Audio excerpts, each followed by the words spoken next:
সাধারণ মানুষের কাছে আপনাদের সক্রিয় অংশগ্রহণই এই অনুষ্ঠানের সাফল্য নিশ্চিত করবে এই আমাদের দৃঢ়তা।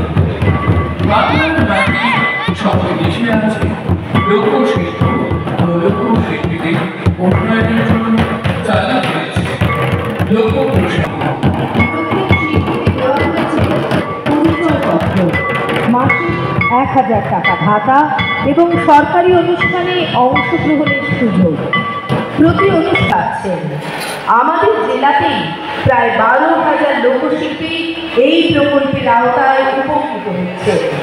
বাংলার সংস্কৃতি এই জয়যাত্রায় সকলে একসাথে চলার এই প্রয়াস আমাদের সংবিধান বোধের গর্ব 2025।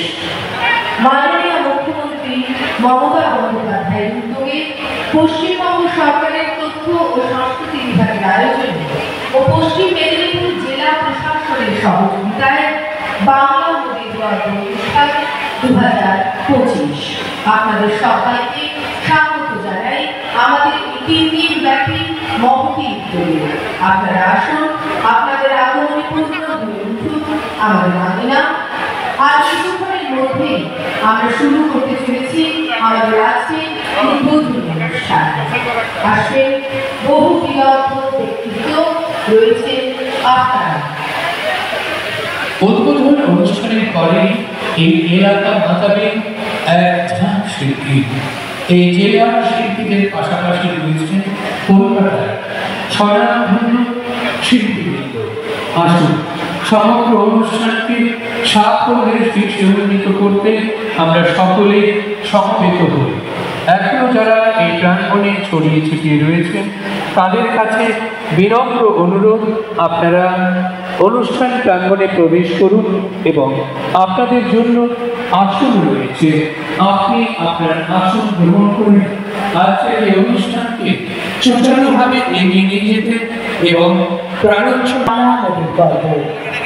যা মাননীয় মুখ্যমন্ত্রী মমতা বন্দ্যোপাধ্যায়ের উদ্যোগে পশ্চিমবঙ্গ সরকারের তথ্য সংস্কৃতি দপ্তরের আয়ুক্তের পদচারণায় হয়ে উঠবে মুখরিত। আপনাদের সবাইকে স্বাগত জানাই আমাদের এই মহতী উদ্যোগে সামিল হওয়ার জন্য। মেদিনীপুর সদর ব্লকের অধীন খয়রুল্লাচর জিএসএফপি স্কুল ময়দান আজ উদ্ভাসিত। বাংলার মাননীয় মুখ্যমন্ত্রী বাংলার লোক সংস্কৃতিকে বিশ্বের দরবারে পৌঁছে দিতে যে নবতম উদ্যোগ গ্রহণ করেছে তা হল লোকপ্রসাদ প্রকল্প। আর সেই প্রকল্পের অধীন আমাদের প্রায় 12,000 শিল্পী উপকৃত হয়েছে।